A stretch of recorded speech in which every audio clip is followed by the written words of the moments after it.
is Tarik Talk. Your host, Tarik Mendez, takes you on a journey with guests from all around the world. Broadcasting around the world. Around the world. This is Tarik Talk. All right, guys, today I'm here with Marin. A lot of people know her as Supermrin. How are you today? I'm very well. Thank you so much. Glad to have you here today. Thank you so much for having me in your beautiful studio. I'm so excited to talk about all about your work, creative process, and all that. Before we start, can you share your Instagram account and your website, please? Absolutely. My Instagram is Supermrin. That's SUPERMRIN. And my website is www.streetlight.space. That's STREETLIGHT.SPACE. Perfect, thank you. We're at the Silver Art Project. We're going to be, diving a little bit into all about your art. So do you want to start telling us a little bit about yourself, please? Yes. I'm originally from India. Okay. I moved to the US in 2015. So I can't believe it's been 10 years Oh, wow. this year. It's actually my anniversary. Oh, congrats. Thank you. And I spent about a decade practicing architecture in Delhi before I moved into fine art. So in all of my work, you'll see a lot of connections, both in terms of tools and materials, but also in terms of conceptual critiques of modernist and contemporary architecture. Wow. And I was in grad school at the San Francisco Art Institute, and I was working pretty large scale, pretty sort of like immersive installations. I was doing a lot of pretty complex mold making. I was working with very toxic materials, rubbers, polyurethanes, that kind of stuff. And I just wasn't feeling, there was like something was amiss. And it was actually during the pandemic that I started to, I didn't have a science background at all, but I started to experiment with and participate in a community of open source material scientists. And I started learning more about biology, and that eventually led to the kind of work that I make now. And so the move from architecture to art has been a big part of my personal and professional journey. Also, the move from India to the US has been a really interesting experience. I've been fortunate to have traveled pretty extensively within the US. I've lived in San Francisco, I've lived in New York, and I've also lived in Ohio, in Cincinnati. And I actually teach sculpture and interdisciplinary practice at the University of Cincinnati presently. So I don't know, there's been a geography and place is such an important part of my experience, both with architecture and with art, and having this opportunity to really understand different cultures, different places, being embedded in different communities, I think has been sort of the narrative unfolding of my life, which I don't know how that happened, but I just get to engage with a really diverse range of people through my experience. Oh wow, that's amazing. Thank you for sharing that. You said you were an architect. How did you make the switch from architect to artist? And were you always an artist? Like growing up, were you always like drawing and sketching? I was always an artist. And actually when I was 2 years old, so we come from a small farm in central India, in Madhya Pradesh. My grandparents had a sort of small piece of land where they had mango orchards, and I would spend summer holidays in the fields learning and working with the women in the fields. And my mother, in those days, sort of languages was one of the few ways that Indian women could sort of travel and study and experience. So there was a lot of jobs as like translators or teachers where they could still raise families. And so my mom, when she was 17, she got a scholarship to study in Paris. and she learned French, and then she eventually went on to become a French teacher.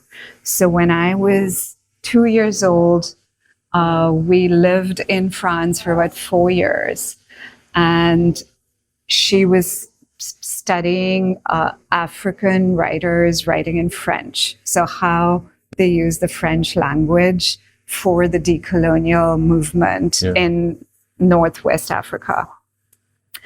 But she spent so much time in libraries, like at various museums. And so when I was really young, it was just the most incredible experience to be able to understand art pre-verbally. So I was too young to actually intellectualize it. And I would just have these, and I remember them very vividly, like seeing the fountains outside the Centre Pompidou and just being mesmerized by the movement, the form, the sculpture, the scale.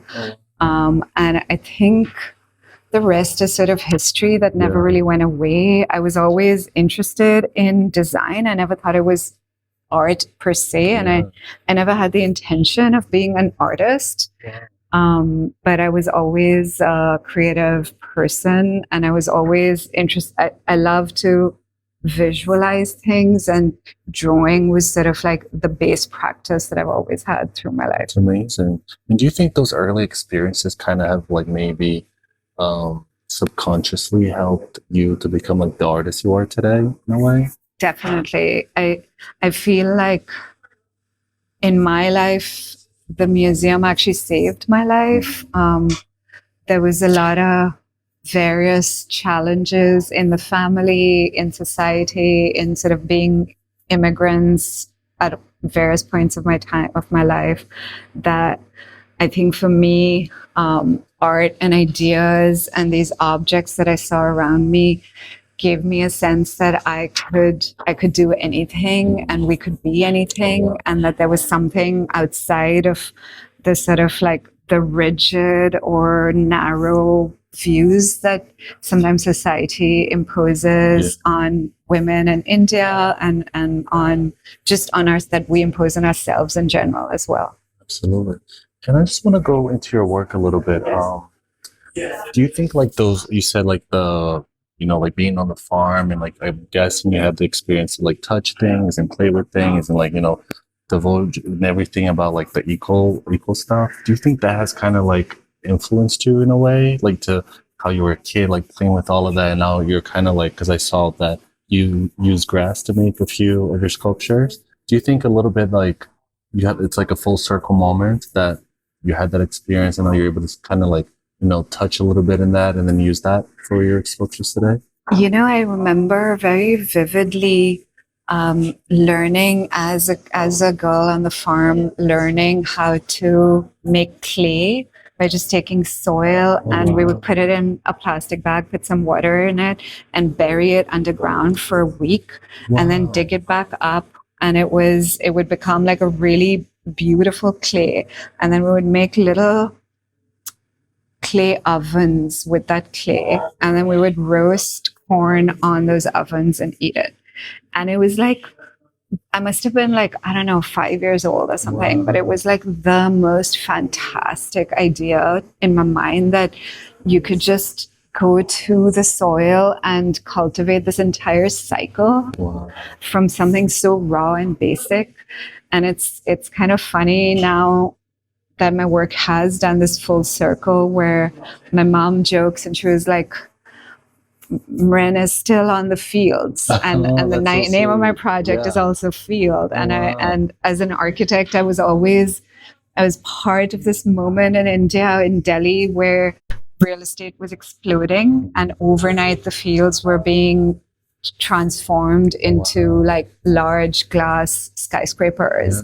And when you see that raw earth being excavated and you feel the wounds of the earth, I'm really sort of always thinking about that relationship between the built and the unbuilt, the raw materials from the earth that can form a full cycle and can sustain us, but then can go back to sustain other life forms. And so, in a way, I feel like it took so many years of a journey for me to understand my roots and like what I learned from my family, my history, and all of the women around me. Oh, wow. That's so cool. It's kind of like how the universe kind of conspired for you to have these experiences and like live in different cities, experience like France as a little girl, and then have the, you know, the biological knowledge when you're a kid to now be able to create these beautiful pieces. And I think it's so interesting, like the structure. There's always like a structure with so much detail. That's probably your architecture background. That's why I love, you know, seeing the work in person and speaking to the artists, because, you know, certain things starts to fit. You're like, oh, it wasn't just me. That it makes sense that it's like that. Do you want to tell us a little bit about your creative process? Like, how do you come up with these ideas? Do you like go into nature looking to get inspired, or do you just get inspired by little things every day and you make like a little mental notes for future projects? How does that work for you? I think it's like I see other realities and dimensions, and nothing that I make is like, I'm not taking a photograph of the landscape and then trying to draw it accurately. I'm really thinking about these as certain kinds of organisms.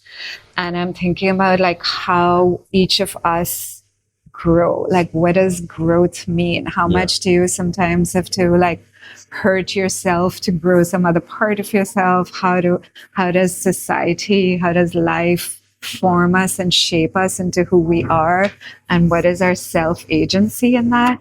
And so if you look at my sculptures, there's always some sense of like something grew itself. There's like some kind of artificial intelligence, not in the way we think about it today, but this sort of like a different intelligence, a non-human, or maybe more like primitive intelligence at play.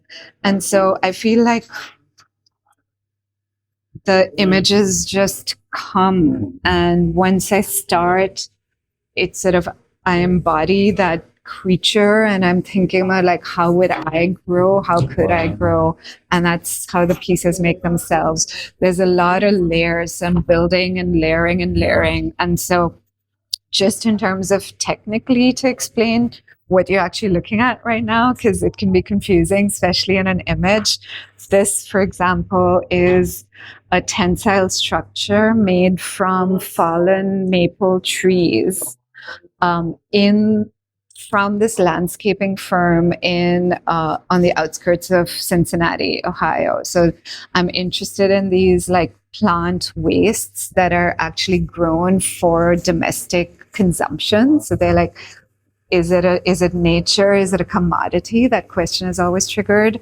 And then I make these interior sort of like skeletal structures from those plants. And then I do sort of like a complex mold making process. And I cook my bioplastic, this green material that you're looking at. It sort of feels like vegan leather. Oh, wow. And I cook it on my stovetop. That's so cool. In giant pots. Oh, wow. And I have in my studio, I have like a little sort of almost like a little commercial kitchen set up where I make the materials. Oh, wow. And so one of the most exciting things about my work for me is that I get to research history of a land. I get to research and understand communities and people from a place. And often when I work site specifically, all of my materials are from that place. Wow. And so they become sort of like memorials to like every grass species is different in different landscapes. The different species will give like slightly different tones and colors and textures. It sort of becomes this almost like a memorial to a land. That's amazing. So when you create like a specific piece on site, it's not a prepared piece. You create from everything you get from that area. That's amazing. Wow, that's such detail, like amazing detailed work. Thank you. Wow. Thank you. You know, when I first saw this piece, I thought it reminded me of like humans, like our life on Earth, and like what's next, like rebirth, reincarnation. You know, it's like really? Like how? Because I saw like a body. You know, like whatever you go. At least for me, like whenever I go through difficult times, I always go to the ocean. or I always go to the mountains. Like I have to touch soil. I have to like meditate on grass. You know what I mean? So it's like I feel like when you do, I get like goosebumps. When I do that, like I feel like there's like an extension part of my body within the earth. And when I don't, if I'm not in nature for a long time, then I feel like I get like, you know, like, I don't know, like my frequency gets like distorted, you know, like black and white TV of the fuzz. And it's just so amazing because it's like, you know, we are the earth and the earth is us. We just forget, you know? We just forget. Yeah, that's amazing. I loved how you put that because I'm the same way where I'm a water person. I love the beach and I've spent a lot of time scuba diving and understanding different kinds of ecosystems and ecologies. And there's this sense that I'm interested in my work that like when you look at it in one moment, it seems botanical, but in another moment, it seems human, but in another moment, it seems sort of like coral-like. And so, I love that space where we always trying to make an image in our minds and you start to see something. It's like clouds. You see something and then it shifts and then you see something else and then it shifts. And in a lot of my work, I'm always aspiring to sort of like titillate you just into to words and image, but then it's actually nothing that you can recognize. That's amazing because your work on the image is one thing, you know? It's very like abstract, very modern, very cool. But in person, there's like, at least for me, there's like an emotional connect where it's like relate. You know, it just, for me, this makes me feel like we're the earth. So like we live here, we die here, then maybe we come back again, you know, and that's the vibe I get. It's so like peaceful. You know, I could just like, if this was in a museum, I probably would sit there, be there for like an hour or two, just admiring, sketching it. This is really beautiful. And it has such an energy to it as well. You know, I just think that like materials have energy and often we spend so much time trying to like control them and be like, you know, that's the problem with plastics or, you know, we've tried to design this perfect superhuman material, but then it loses its soul. And what I love about working with natural materials is that they have a life force. There is a sculpture dead or alive? I don't know, you know? And I think it was the same with architecture. There's like a beauty of a natural stone or marble that no tile can ever really replicate, in my opinion. I come from that philosophy of thinking. But I think that way about art too, weirdly, is that it becomes special when you know that maybe it's not forever, or when you know that it's like it's holding the story of a place or a site. As you previously mentioned that you do scuba diving, which is something I did it as a kid, but now I'm kind of like going back to it again. The best feeling for me, it's like realizing we're so small on this huge planet. Like we're like a little neuron in a cell, and it's amazing. You know, that's like what it feels like. I don't know. It tells, I think, the spectator that, you know, your time here is not too long. You know, it's like, it's very, very beautiful. And I'm so excited to be here. Thank you. And then how do like ideas come to you? Do they come to you like at nighttime, in the daytime? Do you kind of like strive to like get ideas, or they just come to you like spontaneous? I think so. I spent most of my 20s, very honestly, doing a lot of work on myself and breaking a lot of my bad patterns or habits or childhood traumas.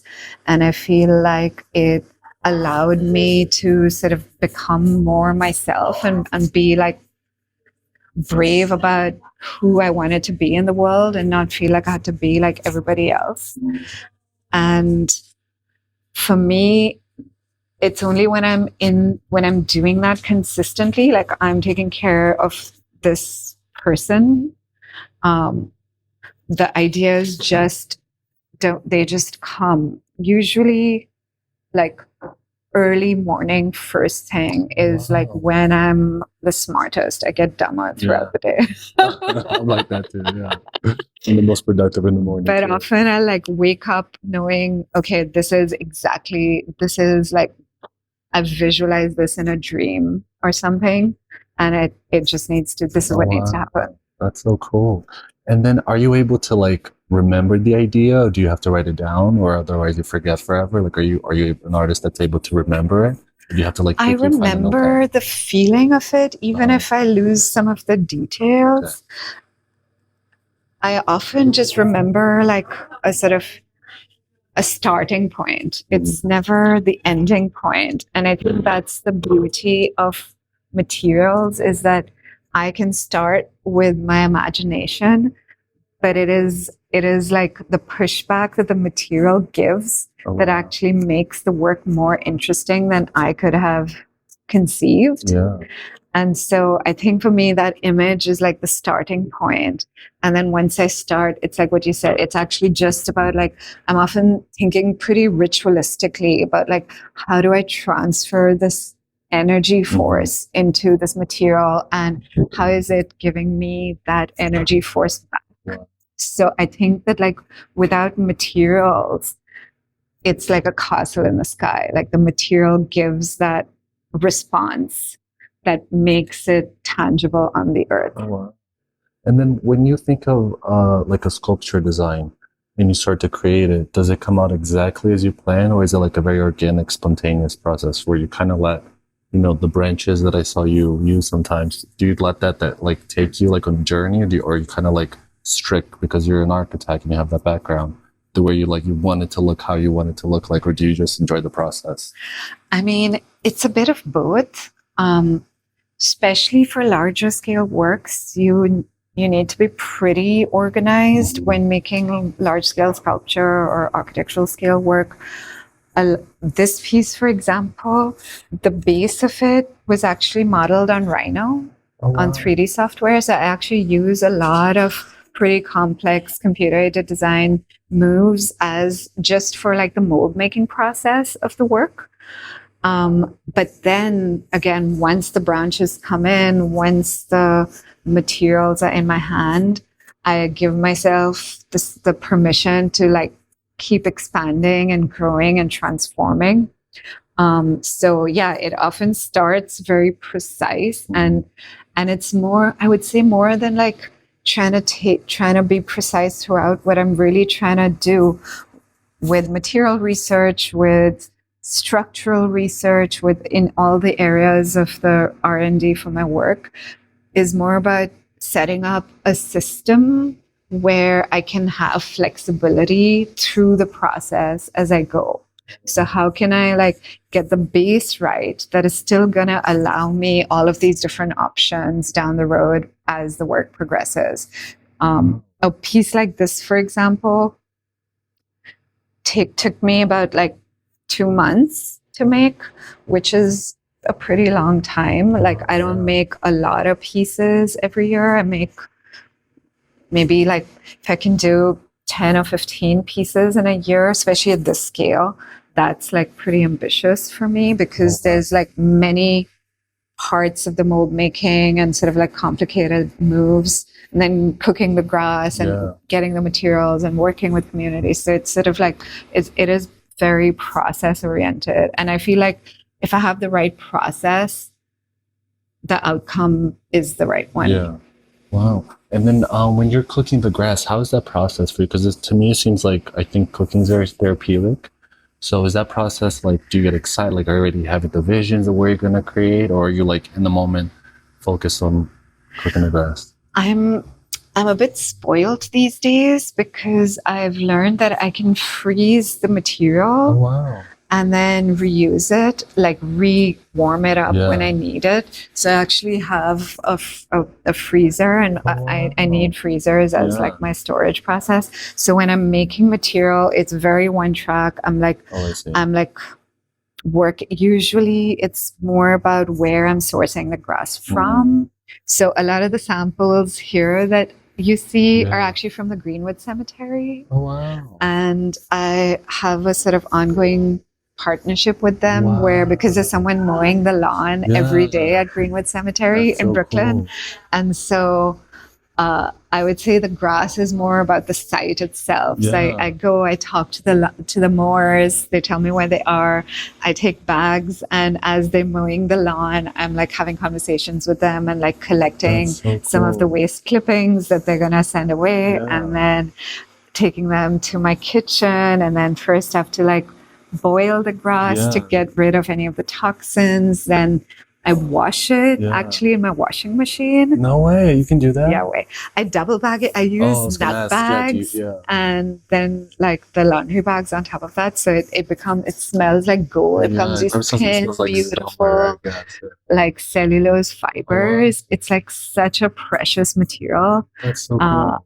But it takes like 2 days to make a batch of grass. So it's you just have to do, one step after the other. You can't rush any of it.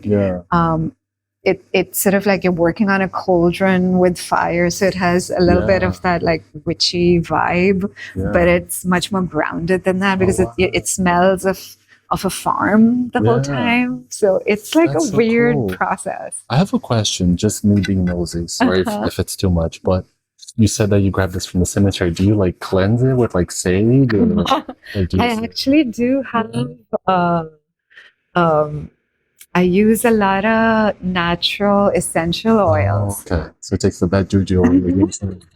But I think of it more as like a good juju. It's like, it's like literally the circle of life. It's the circle of life. So cool. And it's like that gratitude for the abundance of the earth. That's so cool. I was like, because my next question is going to make sense, but hearing you talk about like, learning about your work, I was like thinking to myself, I was like, wow, when I die, I want her to make a sculpture out of me if that's possible. And that would be so cool to like,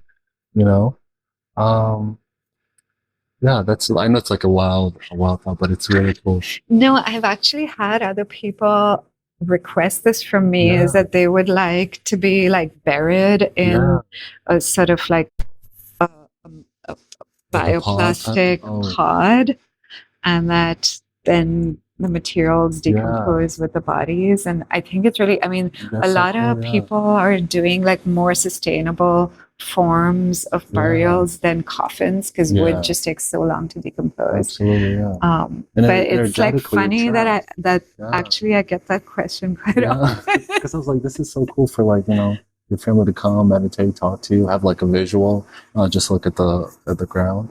And is there like if you could do any project in the future, not worrying about budget or any restriction, do you have anything in mind that you would like to do?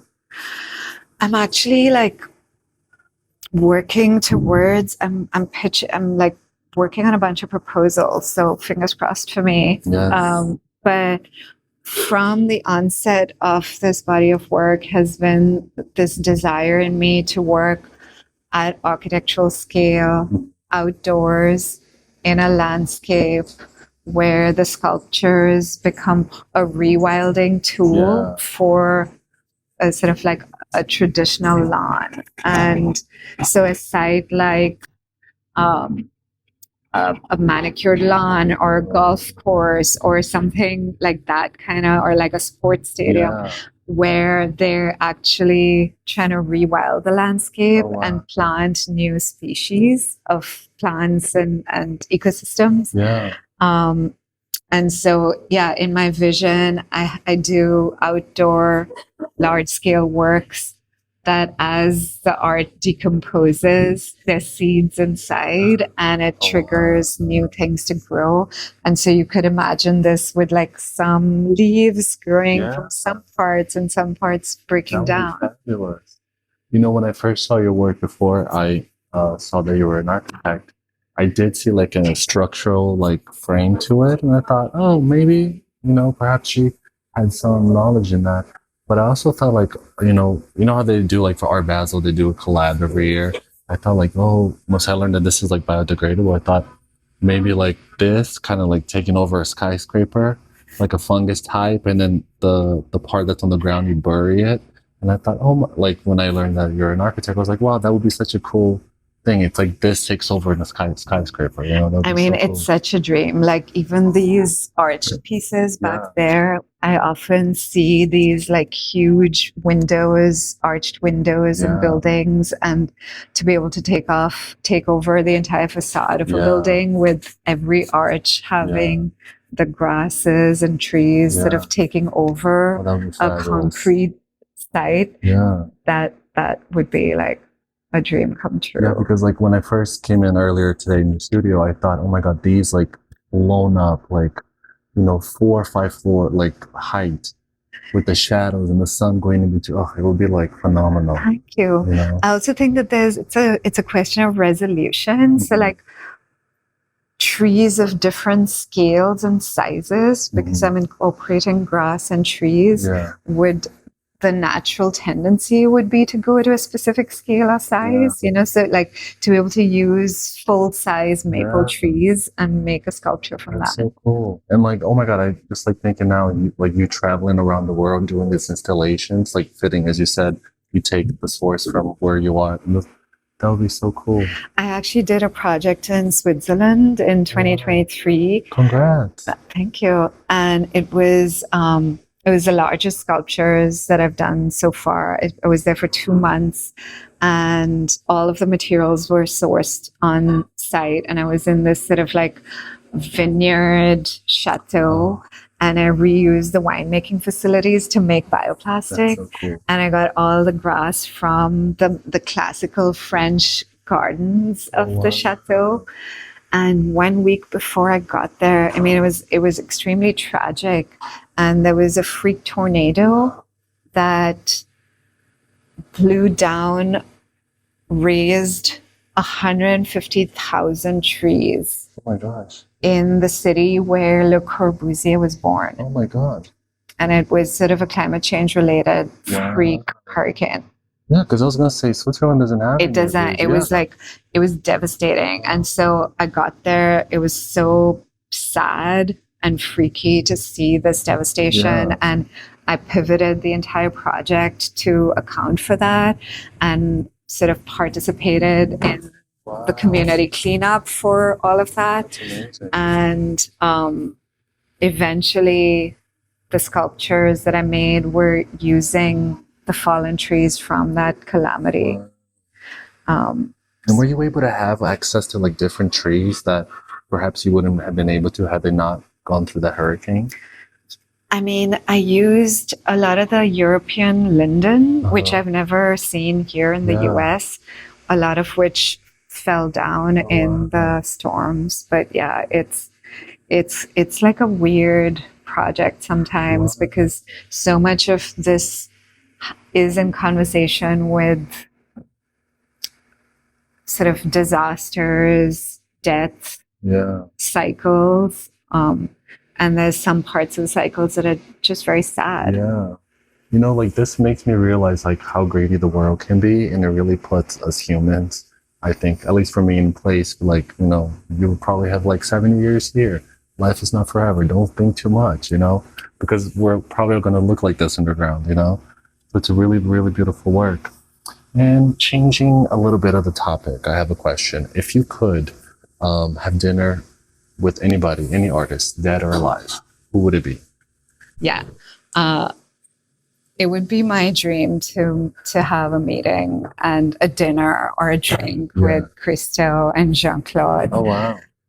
I remember when I was in undergrad listening to an otherwise pretty boring art history lecture on contemporary art until we got to the slides of Christo, and it was just like, it was an overnight change in my understanding of what scale means, what is possible in the world.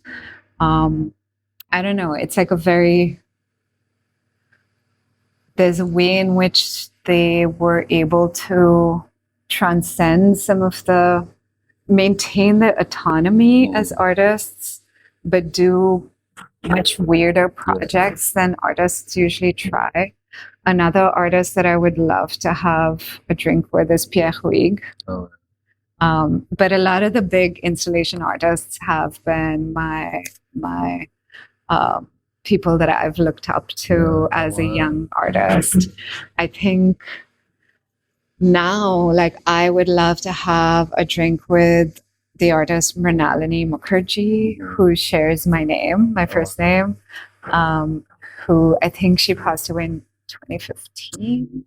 She had a retrospective at called Phenomenal Nature. I think was it at the Met?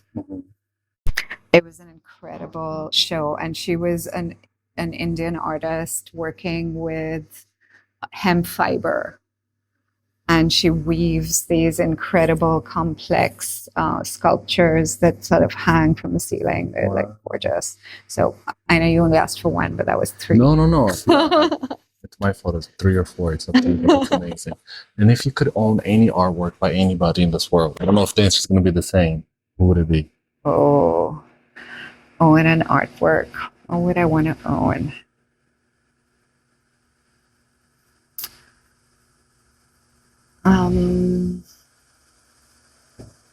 I've never thought about owning work because I feel like work should be seen by everybody and belongs to the museum. You're the first person to say that. That's so nice really? of you. Yeah. I feel like that's what I love about institutions is that many people get to share something. You're the first person in this podcast that has said that. I would love like a Calatrava pencil drawing original. Oh, wow. That's so cool. Yeah, wow. I would love any architecture blueprints. And I love that too, because then you're not owning the actual work. The work is out there for the world, but you get to have like a little part of that. Yeah, that's so cool. That's so sweet of you. And then speaking of the future, do you want to share any projects or future projects you have coming up? Yeah, I'm working with an organization called GenSpace, which is essentially the world's first community biology lab. It's in Brooklyn, and I've been a member of the community for a pretty long time now, since the start of this body of work. And a lot of the community there has helped develop my materials in different ways and provide a lot of feedback and support. And so I'm actually working on a grant right now with them, with the Anonymous Was a Woman environmental art grant, to study my recipes and develop a spec sheet using different scientific testing methods, so that I then have a full data sheet on like exactly what is the composition, the chemistry, the strength, the biodegradability, the light fastness, all of the sort of still unknown components of this material. And I'm working towards a solo exhibition next year at the Western Gallery in Cincinnati, Ohio. Upstairs is going to be the artist Diana Al-Hadid, who is like a huge inspiration in my work. I love her work, and so it'll be an honor to have her upstairs and have this solo exhibition downstairs. So yeah, it's going to be a whole new body of work, and that's keeping me pretty busy in the studio these days. But I'm also simultaneously developing those outdoor protocols for the outdoor sculptures. In your day-to-day life, are you always getting inspired by your surroundings, or like are you able to kind of like, let's say like tune out the noise and just like focus on your task? Or are you like 24 hours, like would you describe yourself as a creative? Like you're getting inspired by little things and getting ideas here and there? It's hard to tell.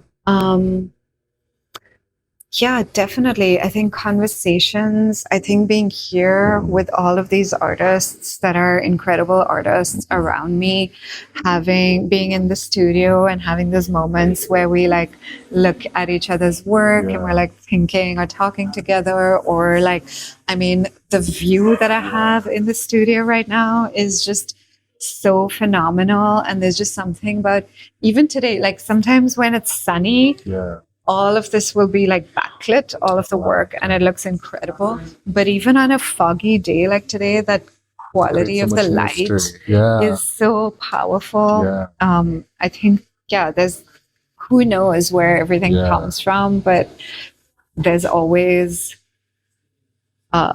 something invigorating about the world and about experiencing new experiences. Especially you. Yeah. And I think for me, travel is like a fundamental part of how I've learned how to be a person and how I've learned other ways of being, that just like what my parents taught me is not the only way, or that different cultures have such different ways of processing the world around them. Oh, wow, that's beautiful. And I feel like, you know, like this time in your life, it's like the universe put you here for a specific reason, you know. I feel like you're so in tune into, as we said, like frequency, energy.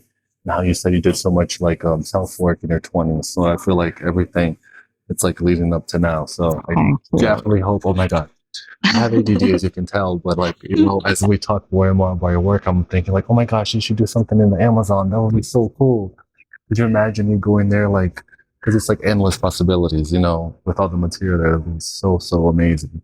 But to circle back here right now where we are in the Silver Art Projects at the Four World Trade Center, how has this residency program been for you so far? It is so wonderful. I mean, Gregory, who's the director, is just wonderful. He's sweet, supportive, always a champion of all of our work. There's 24 artists in the cohort, and it's a year-long residency, which means that we just get to hang out and support each other. We go to all of each other's openings and exhibitions and show up. They also bring in a lot of visitors, curators, directors, collectors, other artists to studio visits with us. And I have not talked to this many people ever before in my career in terms of like a professional angle. And I think that's one of the greatest benefits, is just how many conversations I'm having every day about my work and about other people. That is actually like, I don't know, it just makes you think more, and it brings in ideas that I may not have to begin with. But yeah, I've loved this experience. I've loved being here. I love both of these drawings have been made in the studio here. Okay. And so just having this beautiful light and being able to get into that meditative space and state has been wonderful. That's so cool. And are you an artist that you like the interaction, like when you're working? Would you prefer to kind of like tune out the world, start your artwork, and then finish, or do you enjoy like that interaction from like different people, hearing what they see from your work? I love the interaction. I feel like my work is made to be seen by all types of people. I don't make my work just for other artists or just for like books. I make it for people, and I feel like the goal of all my work is to move you and to allow you to experience yourself. So I'm very conscious in my work that you're looking at the work, but you're actually looking at yourself in a way that you get some kind of feeling of moment to just be able to be yourself.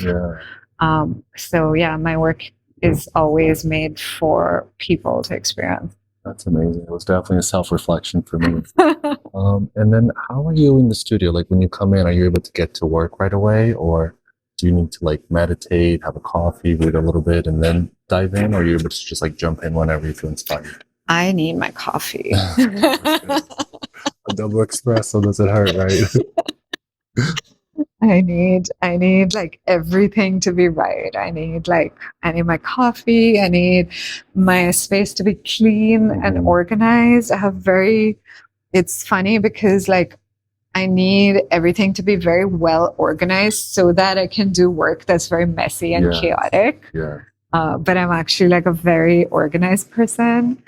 Like all of my tools will be labeled. Everything needs to be like properly arranged in its place for me to really start working. But then once I start working, I'll make a mess. Oh, that's beautiful. Thank you for sharing. All right. Thank you so much for being with us, letting us come into your art studio. It's been such a pleasure hearing all about your work. Do you want to just share your Instagram and website so everybody can follow up and keep track of your creative process and future opening projects you may have? I would love that. Yeah, my Instagram is Supermrin. That's SUPERMRIN. And my website is www.streetlight.space. That's STREETLIGHT.SPACE. And yeah, I'm very informal, so like feel free to reach out. And I do more stories than posts sometimes because it's nice of how they go away. Yeah. And I know social media has its challenges, but it also is such a nice way to connect with people. So I actually do use it quite a lot. That's amazing. Thank you so much again. I had such an amazing time here listening to all of your work. Thank you so much again. It's been a pleasure. Thank you so much. I loved talking with you today. And you two have this like incredible presence and calm. And I can tell that, yeah, you're like being in many different wonderful ways. It was like wonderful to like just spend this time. Yeah. There's like a calmness in me now. Thank you so much. Thank you for listening to Tarik Talk. Follow Tarik Talk on all social media channels and check out the video interviews online.